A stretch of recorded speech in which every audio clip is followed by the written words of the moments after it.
இந்த கொரோனா டைமில் வீட்லேயே எல்லா பிள்ளைகளாம் இருக்கிறதுனால ஒரு சளி இருமல் எதிர்ப்பு சக்தி அதிகமாகிறதுக்கு ஒரு முருங்கீரையில் ஒரு சூப் செய்யலாம். இந்த முருங்கீரை வந்து இப்படி கீழே தான் அடியில் தான் பூச்சி இருக்கும். பொரித்து நல்லா தட்டிட்டு ஒரு பார்த்து எடுத்து கழுவி யூஸ் பண்ணணும். ஒரு 5 பேர்த்துக்கு தேவையான சூப்பு செய்யலாம். இந்த முருங்கீரை வந்து 2 கொத்து இப்படி உருவனது, சும்மா நைஸாக உருவ வேண்டியதில்லை. இப்படி கோலோடு இருந்தாலும் பரவாயில்ல. சூப்பு வைக்கிறதுக்கு 2 கொத்து வெங்காயம், தக்காளி, பூண்டு, இஞ்சி, மிளகு, சீரகம், 1/4 டீஸ்பூன் மஞ்சள்தூள். குக்கர் எடுத்துக்கலாம். குக்கரில் வந்து 2 கை கொத்தளவு முருங்கைக்கீரை சேர்த்துக்கலாம். பூண்டு, கொஞ்சமாக மஞ்சத்தூள், சின்ன வெங்காயம்,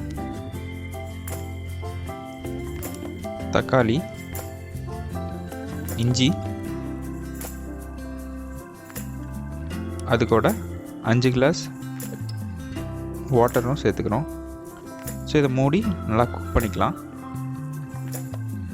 சூப் செஞ்சு குழந்தைகளுக்கெல்லாம் கொடுக்கலாம், நம்மளும் சாப்பிடலாம். இது எதிர்ப்பு சக்தி அதிகமாக இருக்குது. இது வந்து இரும்பு சத்து அதிகம். அப்புறம் ஹீமோகுளோபின் வந்து அதிகப்படுத்தும். ரத்தம் இல்லைன்னா இது நல்லா ரத்தம் ஊறும்.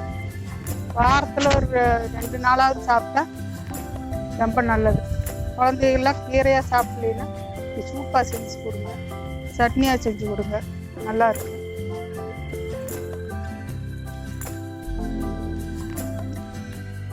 ரெண்டு விசில் வர வரைக்கும் வெயிட் பண்ணலாம்.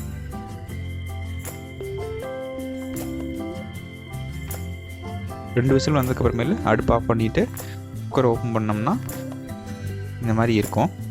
ஸோ இதில் என்ன பண்ணுறோன்னா அதில் இருக்க தண்ணியை மட்டும் நல்லா வடிகட்டி எடுத்து வச்சுக்கலாம். இப்போது அந்த இலையெல்லாம் இருக்குல்ல, அந்த இலையெல்லாம் வந்துட்டு மிக்சியில் போட்டு அரைச்சி சட்னி மாதிரி ரெடி பண்ணி எடுத்து வச்சுக்கலாம்.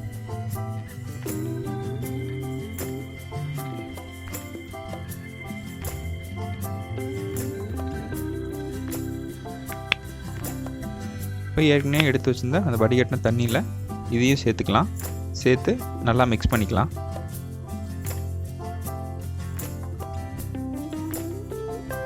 இப்போ அதை வடிகட்டி எடுத்து வச்சுக்கலாம்.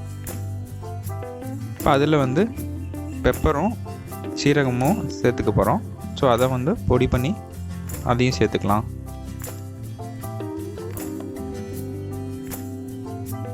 இப்போ அந்த பொடியை போட்டாச்சு. அதில் தேவையான அளவு உப்பும் ஆட் பண்ணியாச்சு. ஸோ நல்லா மிக்ஸ் பண்ணிக்கலாம்.